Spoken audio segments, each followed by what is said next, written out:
요한일서 5장 6절부터 8절까지의 말씀입니다. 우리 같이 읽도록 하겠습니다. 이는 물과 피로 임하신 이시니 곧 예수 그리스도시라. 물로만 아니요 물과 피로 임하셨고 증언하는 이는 성령이시니 성령은 진리이라. 증언하는 이가 셋이니 성령과 물과 피라. 또한 이 셋을 합하여 하나이니라. 아멘.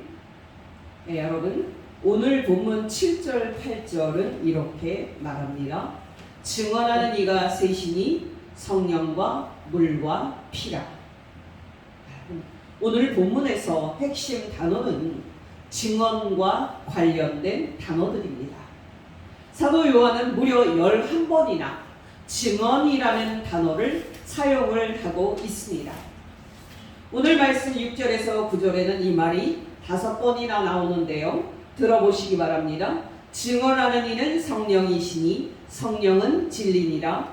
증언하는 이가 셋이니 성령과 물과 피라. 또한 이 셋은 합하여 하나이니라. 만일 우리가 사람들의 증언을 받을진대 하나님의 증거는 더욱 크도다. 하나님의 증거는 이것이니 그의 아들에 대하여 증언하신 것이니라. 여러분, 여기 증언한다 하는 이 말은 무슨 뜻입니까? 이 말은 놀랍게도 법정에서 사용하는 법정 용어입니다.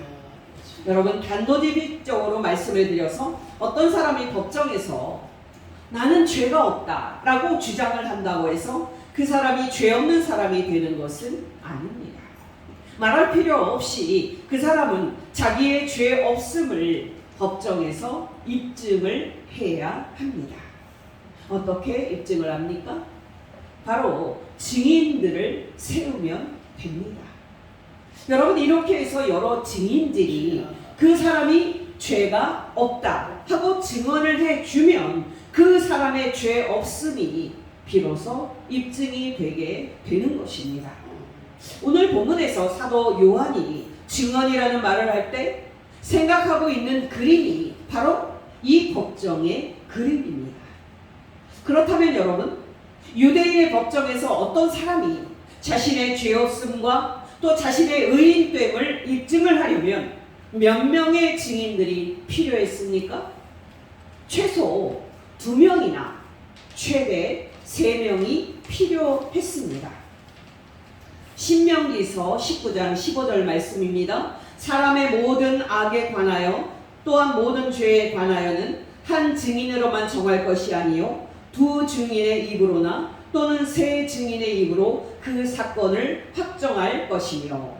또 신명기서 17장 2절에서 6절입니다. 내 하나님 여호와께서 내게 주시는 어느 성 중에서든지 너희 가운데 어떤 남자나 여자가 내 하나님 여호와의 목전에 악을 행하여 그 언약을 어기고 가서 다른 신들을 섬겨 그것에게 절하며 내가 명령하지 아니한 이러할 성신에 절한다 하자. 그것이 내게 알려줌으로 내가 듣거든 자세히 조사해 볼지니 만일 그 일과 말이 확실하여 이스라엘 중에 이런 가증한 일 행함이 있으면 너는 그 악을 행한 남자나 여자를 내 성문으로 끌어내고 그 남자와 여자를 돌로 쳐 죽이되 죽일 자를 2 사람이나 3 사람의 증언으로 죽일 것이요 1 사람의 증언으로는 죽이지 말 것이며. 여러분이 알다시피 법정에서 자기에게 유리하게 증언해줄 증인 1 사람을 구하는 것 쉽습니다. 나에게 유리한 증언을 해주면 내가 나중에 보답할게 라고 말하고 1 사람을 증인으로 세우는 것은 쉽습니다. 그러나 여러분, 2명이나 3명을 말마다 다 똑같이 말을 하게 만드는 것은 쉽지 않습니다. 그래서 하나님은 구약시대 때에 재판을 할 때 최소 2명에서 최대 3명까지 증인을 세워서 어떤 사람의 유무죄를 확정을 해서 판결을 하라고 모세를 통해서 말씀을 하신 겁니다.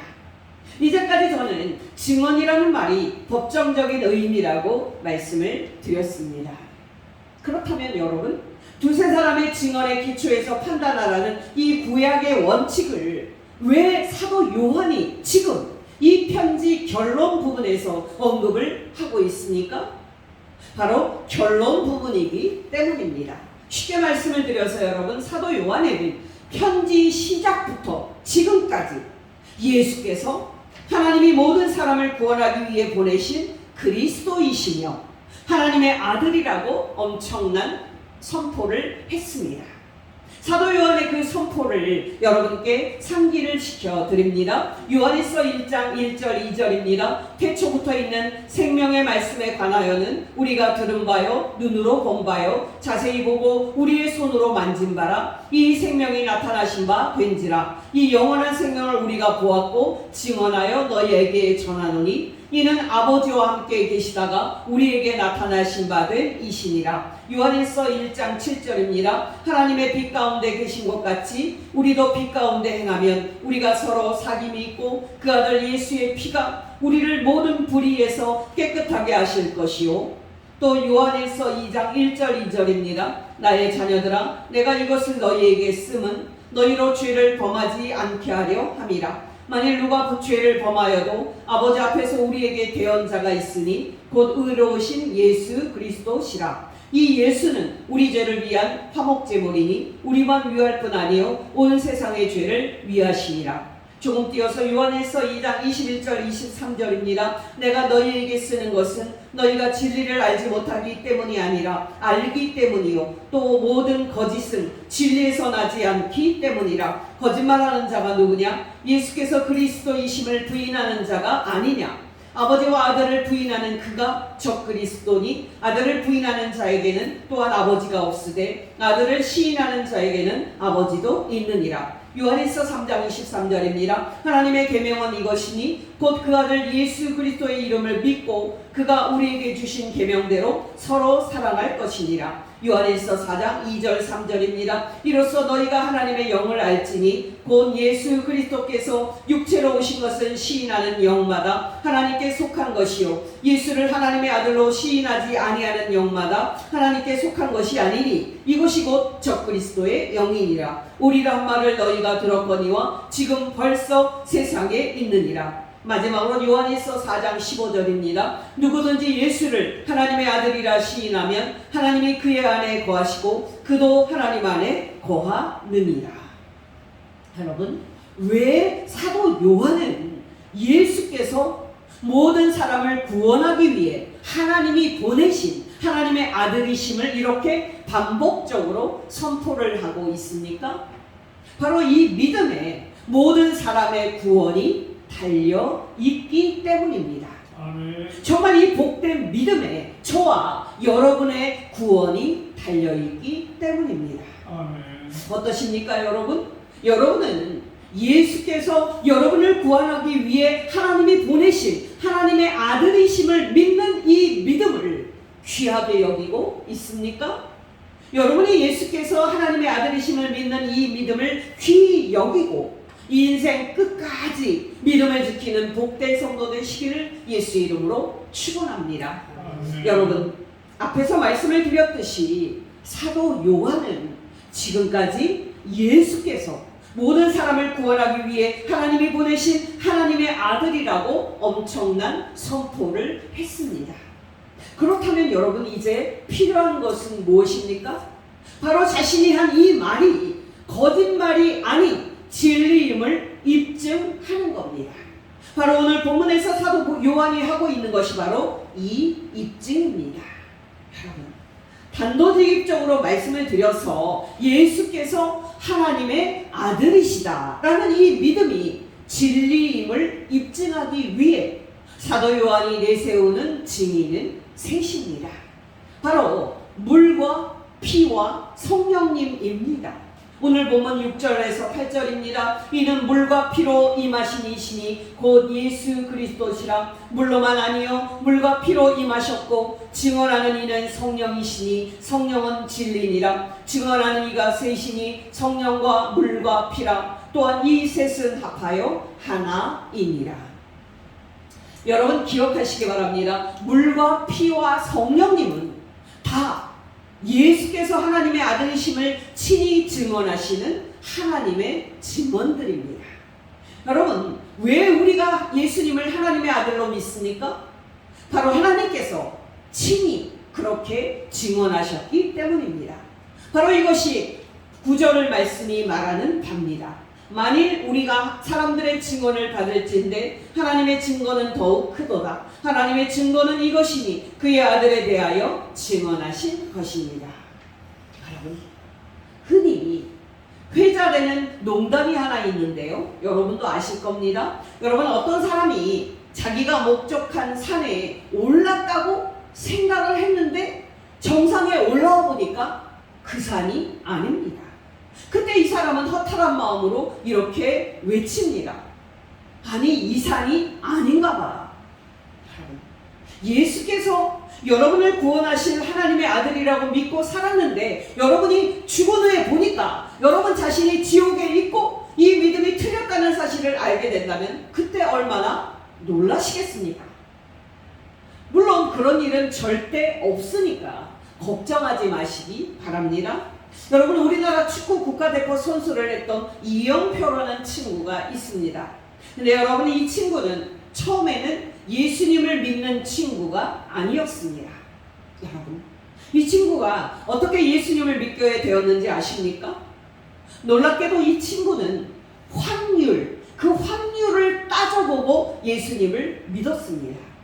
여러분, 이영표 선수는 왜 예수님을 믿어야 하는지 먼저 계산을 했습니다. 만약에 이 땅에서 예수님을 믿고 살았는데 죽은 후에 보니까 천당과 지옥이 없습니다. 그래도 손해는 아닙니다. 왜냐하면 천당과 지옥이 없기 때문입니다. 그러나 여러분, 이 땅에서 예수님을 믿고 살았는데 죽은 후에 보니까 정말 천당과 지옥이 있습니다. 그러면 다행이고 감사한 겁니다. 왜냐하면 예수님을 믿어야 천당 간다는 그 말이 참인 것으로 증명이 되었기 때문입니다. 바로 이 계산을 통해서 예수 믿어도 확률상 손해볼 게 없다고 생각을 해서 이영표 선수는 예수님을 믿는 쪽을 선택했습니다. 아멘. 여러분, 이 계산법도 나쁘지 않습니다. 죽은 후에 천당과 지옥이 있을 수도 있으니까 보험 차원에서 예수님을 믿어 놓는 것도 나쁘지 않습니다. 그러나 여러분, 우리가 예수님을 하나님의 아들로 믿는 이 믿음을 이렇게 불확실한 확률과 계산의 기초에서 가지게 된다면 이 믿음은 진정한 믿음일 수 없습니다. 왜요? 이 믿음은 확실한 증거의 기초에 있지 않기 때문입니다. 여러분, 기억하시기 바랍니다. 우리가 원하는 것은 증거입니다. 증거. 정말 우리가 원하는 것은 하나님이 친히 하신 증거가 있느냐 하는 겁니다. 여러분, 정말 우리가 원하는 것은 세상이 나도 절대 변하지 않는 확실한 증거가 있느냐 하는 겁니다. 여러분, 놀라지 마시기 바랍니다. 하나님께서는 친히 예수께서 당신의 아들이심을 공개적으로 만천하에 선언하신 증언들이 있습니다. 여러분, 그것이 무엇입니까? 바로 물과 피와 성령님입니다. 여러분, 이 셋 중 물은 바로 예수님의 세례를 상징합니다. 여러분이 알다시피 예수님 이전에 세례 요한이라는 하나님이 보내신 마지막 선지자가 활동을 하고 있었습니다. 세례 요한은 자신이 하나님이 보낸 마지막 선지자임을 알았고 하나님께서 자신의 뒤에 종말의 구원자인 그리스도를 보내실 것을 알고 있었습니다. 그리고 그는 자신이 그 그리스도를 세상에 소개하는 역할을 하는 준비자임도 알고 있었습니다. 드디어 여러분, 30세가 되었을 때 예수께서는 지상의 공적인 생애를 시작하셨습니다. 근데 여러분, 예수님께서 공생애를 그냥 시작하셨습니까? 첫 번의 말씀입니다. 예수님은 요단강에 가서 세례 요한에게 세례를 받으심으로써 공생애를 시작하셨습니다. 사실 여러분, 예수님은 죄 없는 분이셨기 때문에 세례 요한에게 세례를 받으실 필요가 없었습니다.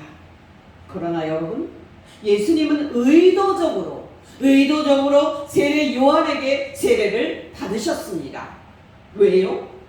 당신이 장차 십자가에서 모든 죄인 대신에 하나님의 진노와 심판을 받고 죽임당하실 하나님의 어린 양임을 아셨기 때문입니다. 바로 예수님의 세례는 약 3년 후에 있게 될 예수님의 십자가 죽음을 미리 보여준 사건이었습니다. 예수께서 요단강에서 세례 요한에게 세례를 받으시고 물 밖으로 올라오셨을 때 어떤 일이 일어났습니까? 여러분, 놀라지 마시기 바랍니다. 그 순간에 하늘이 열렸습니다. 여러분, 이때 하늘은 새가 날아다니는 이 땅의 하늘이 아님을 아실 겁니다. 이때의 하늘은 하나님이 어자를 펼치시고 그 위에 앉아 계신 초월 세계의 하늘을 뜻합니다. 예수님이 세례를 받고 물속으로 내려갔다가 그 물 밖으로 올라올 때에 놀랍게도 하나님이 계시는 그 하늘이 열렸습니다. 여러분, 사실 이 일어난 현상이 중요한데요, 지금은 예수께서 하늘을 여시고 우리로 하나님을 만나게 하실 수 있는 그리스도이심을 이 일이 입증을 하고 있다는 사실만 짧게 말씀을 드립니다. 여러분, 그 순간에 하늘이 열렸을 때 어떤 일이 일어났습니까? 두 가지 일이 일어났습니다. 첫째로, 하늘이 열리자 하늘에서 하나님의 영이 비둘기같이 내려와서 예수님 위에 임하여 계시면서 예수님을 비추셨습니다. 우리말 성경에는 하나님의 영이 예수 위에 임했다고만 나오는데요, 정확한 의미는 하나님의 영이 예수님 위에 강림해서 예수님을 비추었다는 뜻입니다. 여러분, 하나님이 세우신 모든 일꾼들은 구약시대 때는 다 기름 부음을 받았습니다. 예를 들어서 제사장과 왕과 선지자는 모두가 다 하나님께 부름받은 종이라는 표시로 기름 부음을 받았습니다. 근데 여러분, 구약시대 때 받은 그 기름은 사실 성령님, 하나님의 영을 가리키는 예표였습니다. 무슨 뜻입니까, 여러분? 바로 여기에 예수라는 사람이 있는데 이 사람 위에 하나님의 영이 강림했다는 것은 이 예수가 하나님이 그렇게 오랫동안 보내시겠다고 약속하신 바로 그 그리스도가 맞다고 하늘에서 인치시고 있는 겁니다. 여러분, 하나님의 영께서 하늘을 여시고 예수님 위에 강림하셔서 예수님 위에 임하시고 그를 비추고 계실 때에 또 어떤 일이 일어났습니까? 여러분, 놀라지 마시기 바랍니다. 열린 하늘로부터 소리가 들렸습니다. 물론 여러분, 이 소리는 막 세례받고 물 위로 올라오신 예수님을 향해서 하늘에 계신 하나님께서 하신 말씀이었습니다. 여러분, 그 말씀이 무엇이었습니까? 바로 이 예수는 내 사랑하는 아들이요 내 기뻐하는 자다 하는 말씀이었습니다. 여러분, 기억하시기 바랍니다. 하나님께서 하늘을 여시고 예수님을 향해 공개적으로 선포하신 이 말은 그냥 한 일반적인 말이 아니었습니다. 이 예수는 나의 사랑하는 아들이요 나의 기뻐하는 자라는 이 말은 하나님께서 의도적으로 구약성경 시편 2편 7절의 말씀과 이사야서 42장 1절을 섞어서 하신 말씀이었습니다. 단도직입적으로 말씀을 드려서 여러분, 시편 2편 7절과 이사야서 42장 1절은 그리스도에 관한 예언입니다. 시편 2편 7절은 하나님께서 장차 당신의 아들을 보내 그를 왕으로 세워서 하늘과 땅을 영원히 다스리게 할 그때가 온다고 예언한 시입니다. 그리고 이사야서 42장 1절은 하나님께서 장차 하나님의 아들을 보내 모든 사람의 죄를 그에게 대신 지우고 모든 사람 대신 그를 십자가에서 심판하심으로써 모든 사람을 구원하실 그때가 온다고 예언한 말씀입니다. 우리가 잘 아는 하나님의 고난받는 종에 관한 예언이 이사야서 53장도 이 말씀과 짝을 이루는 말씀입니다. 막 세례 요한에게 세례를 받으시고 물 위로 올라온 예수님을 향해서 하나님께서 하늘을 여시고 이 구약의 두 말씀을 말씀하셨다는 것, 이것은 무슨 뜻입니까? 바로 구약에서 당신이 선지자들을 통해서 약속한 대로 예수께서 하늘과 땅을 영원토록 다스리도록 보냄받은 바로 그 왕이라고 하나님께서 친히 공개적으로 증언하고 계신 겁니다. 근데 여러분, 예수께서 하나님께서 예비하신 그 왕의 자리에 취임을 하시려면 무엇이 필요합니까? 바로 십자가의 죽음을 통과해야 합니다. 바로 모든 사람의 죄를 대신 지고 모든 사람 대신 십자가에서 하나님의 심판을 받고 죽어야만 하늘에 계신 하나님의 보좌 우편에 올라가서 하늘과 땅을 영원히 다스리는 통치권을 받을 수 있습니다. 바로 하나님께서 왕의 등극에 관한 예언인 시편 2편 7절과 함께 하나님의 고난받는 종에 관한 예언인 이사야서 42장 1절을 가지고 예수님을 향해 말씀하신 이유는 예수님께서 고난받는 종으로서 십자가에서 죽어야만 비로소 왕의 자리에 오를 수 있음을 예수님에게 밝히신 겁니다. 여러분, 놀랍지 않습니까?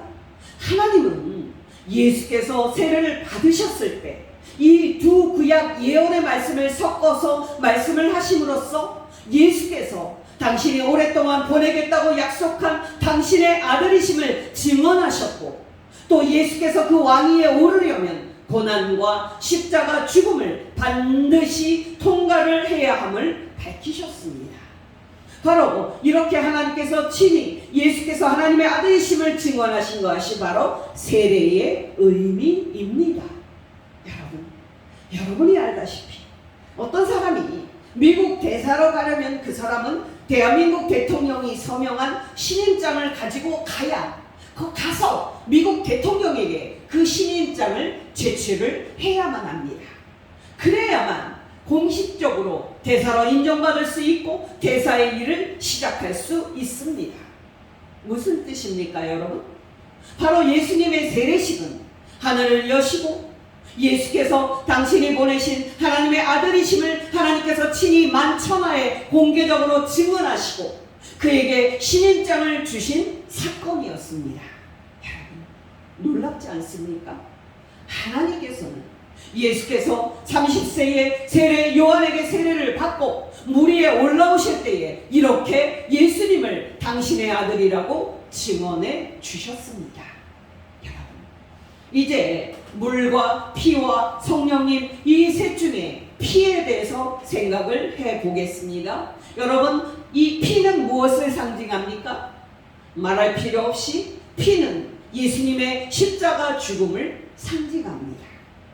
여러분, 여러분이 알다시피 예수님은 유대인의 거짓 재판과 로마 총독 본디오 빌라도의 용기 없는 그 타협 때문에 십자가에 못 박혀 죽었습니다. 여러분, 예수님을 죽이기 위해 거짓 증인들을 세우는 걸 마다하지 않았던 유대인들이 결국은 예수님을 죽인 이유가 무엇이었는지 아십니까? 바로 당신이 하나님의 아들 그리스도다라고 선언을 하신 예수님의 말 때문이었습니다. 여러분, 예수님의 이 선언은 정말 유대인들을 발칵 뒤집어 놓습니다. 왜요? 유대인들 생각에 어떤 사람이 유일하신 하나님과 동등한 이를 그 아들 신이라고 선언을 하는 것은 받아들이기 어려웠기 때문입니다. 우리는 하나님은 한 분이시지만 한 분 하나님 안에 아버지 하나님과 아들 하나님과 영이신 성령 하나님 이렇게 삼위가 계신다는 것을 압니다. 그러나 여러분, 이 삼위일체 하나님을 믿는 이 지식은 그 당시 유대인들에게는 감추어져 있었습니다. 여러분, 예수께서 당신이 하나님의 아들 그리스도요 장차 하늘에 오르사 하나님 우편에 앉게 될 왕임을 공개적으로 선언을 했을 때 유대인들이 얼마나 큰 충격을 받았겠습니까? 여러분, 자기들과 똑같은 사람 이 예수가 창조주 하나님과 동등한 아들 신임을 유대인들이 어떻게 상상이나 할 수 있었겠습니까? 결국 예수님은 자신이 하나님과 동등한 신이라고 주장한 말로 결국 신성모독죄로 미친놈으로 사형을 선고받고 십자가에 못 박혀 죽습니다. 마태복음 25장 62절에서 66절입니다. 대제사장이 일어서서 예수께 묻되 아무 대답도 없느냐? 이 사람들이 너를 치는 증거가 어떠하냐 하되 예수께서 침묵하시거늘 대제사장이 이르되 내가 너로 살아계신 하나님께 맹세하게 하노니 내가 하나님의 아들 그리스도인지 우리에게 말하라. 예수께서 이르시되 내가 말하였느니라. 그러나 내가 너희에게 이르노니 이후에 인자가 권능의 우편에 앉아있는 것과 하늘 구름을 타고 오는 것을 너희가 보리라 하시니 이에 대제사장이 자기 옷을 찢으며 이르되 그가 신성모독하는 말을 하였으니 어찌 더 증인을 요구하리요. 보라, 너희가 지금 이 신성모독하는 말을 들었도다. 너희 생각은 어떠하냐? 유대인들이 대답하여 이르되 그는 사형에 해당하니라 하고. 여러분, 예수께서 당신이 하나님의 아들 그리스도가 맞다고 선언을 했을 때 유대인들은 이 미친놈 봤나?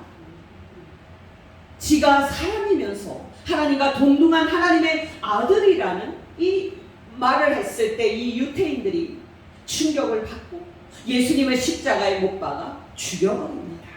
여러분, 그 후에 어떻게 됐습니까? 여러분 놀라지 마시기 바랍니다. 하나님께서는 두 단계로 십자가에 못 박혀 죽은 예수께서 당신의 아들임을 친히 증언하셨습니다.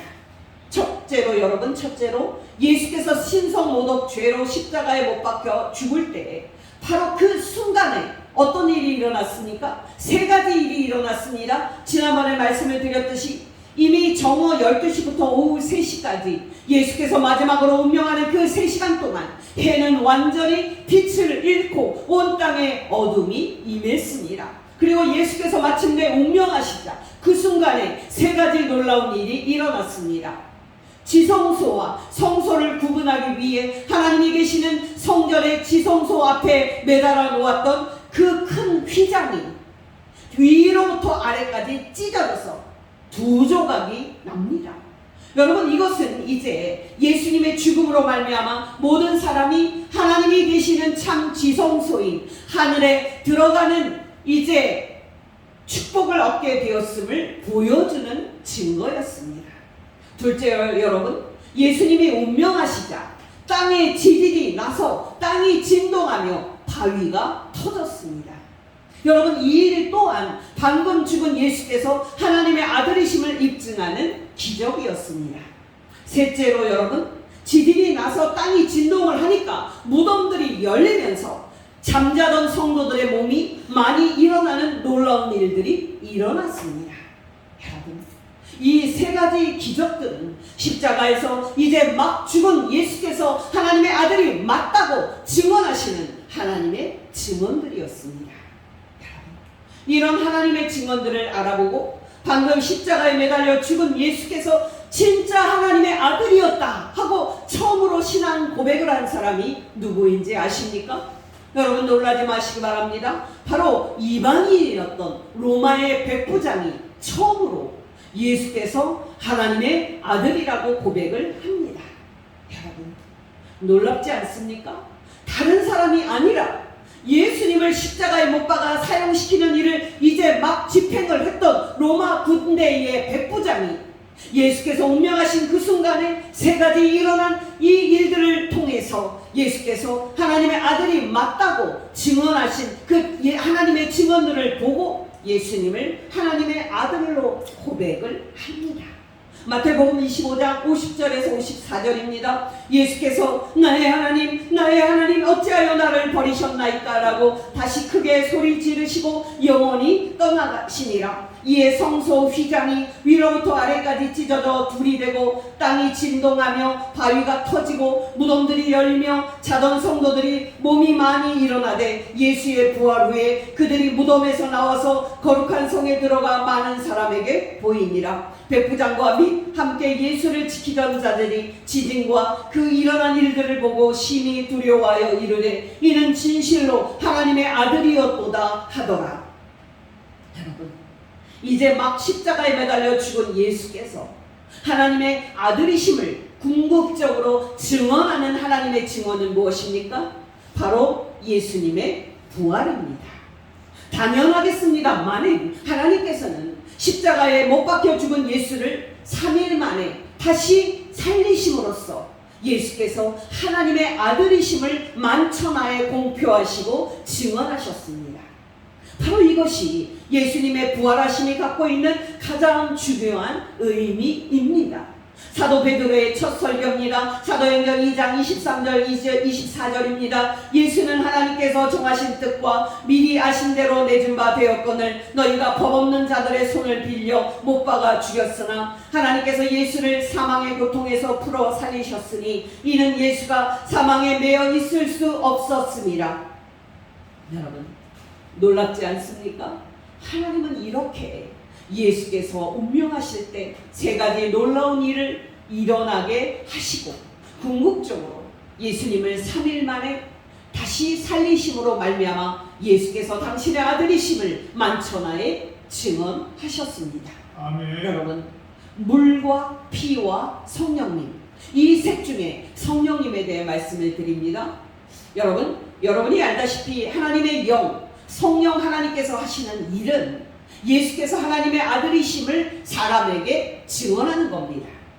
근데 여러분, 물과 피가 우리 외부에 있는 하나님의 객관적인 증언들이라면 성령님은 우리 안에서 우리에게 예수께서 하나님의 아들이심을 증언하시는 하나님의 주관적인 증언이라는 데에 차이가 있습니다.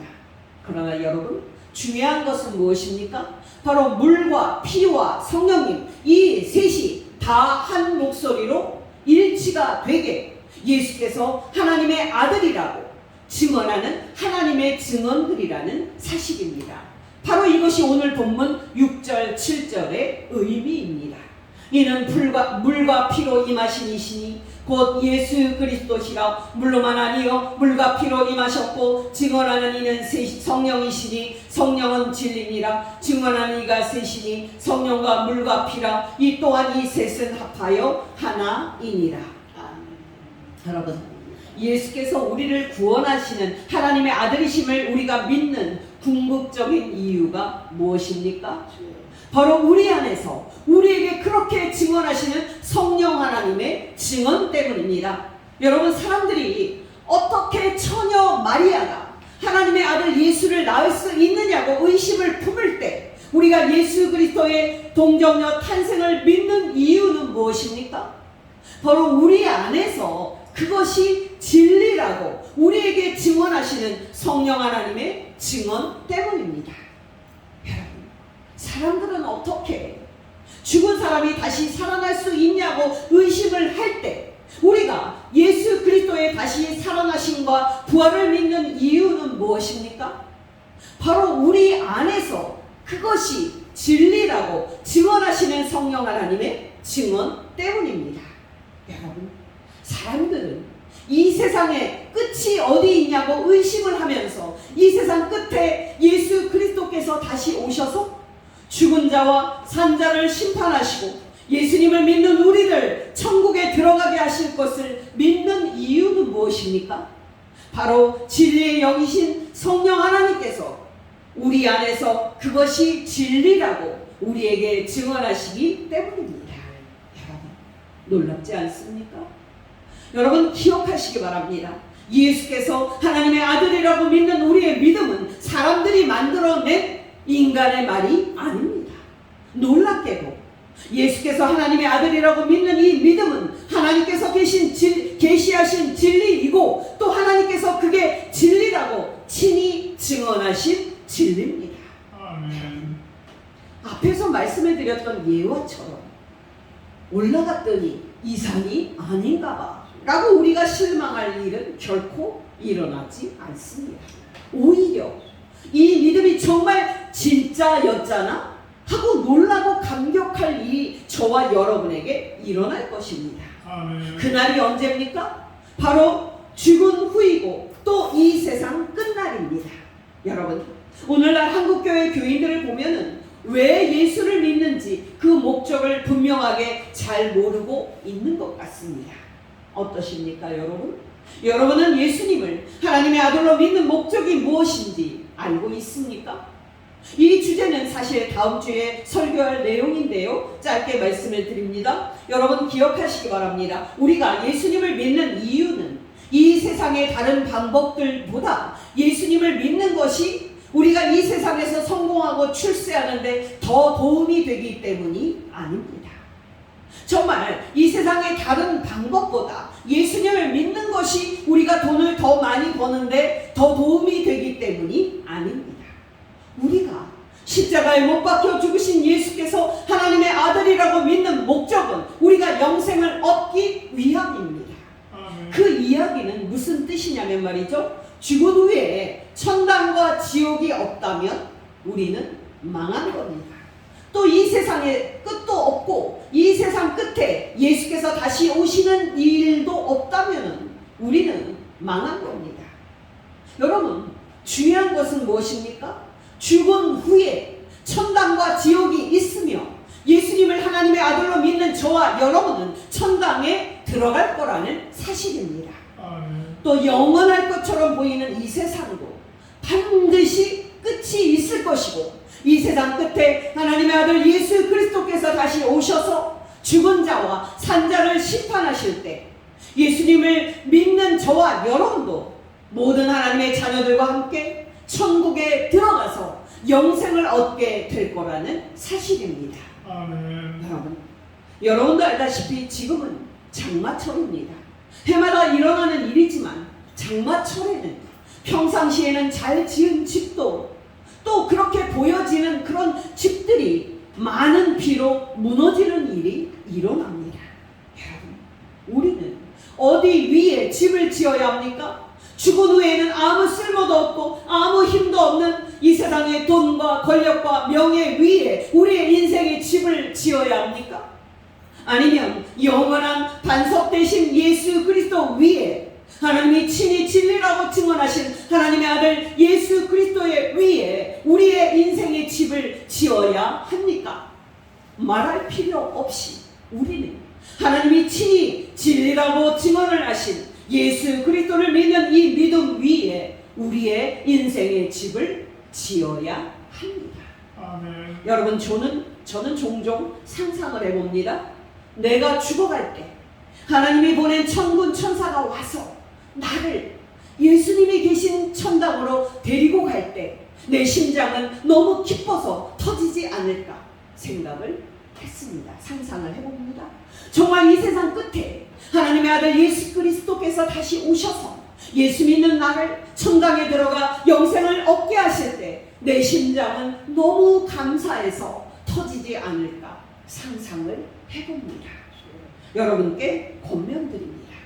예수께서 하나님의 아들이라고 믿는 우리의 믿음은 하나님께서 친히 진리라고 증언하신 믿음임을 알아서 저와 여러분의 인생 끝까지 또 이 세상 끝날까지 예수님을 믿는 이 믿음을 끝까지 지키고 예수님의 말씀대로 사랑하면서 사는 복된 성도 되시기를 예수 이름으로 축복합니다. 기도하겠습니다. 하나님 아버지, 오늘 말씀을 통해 예수님을 하나님의 아들로 믿는 우리의 믿음이 하나님께서 친히 물과 피와 성령으로 진리라고 증언해 주신 믿음을 가르쳐 주신 것 진심으로 감사를 드립니다.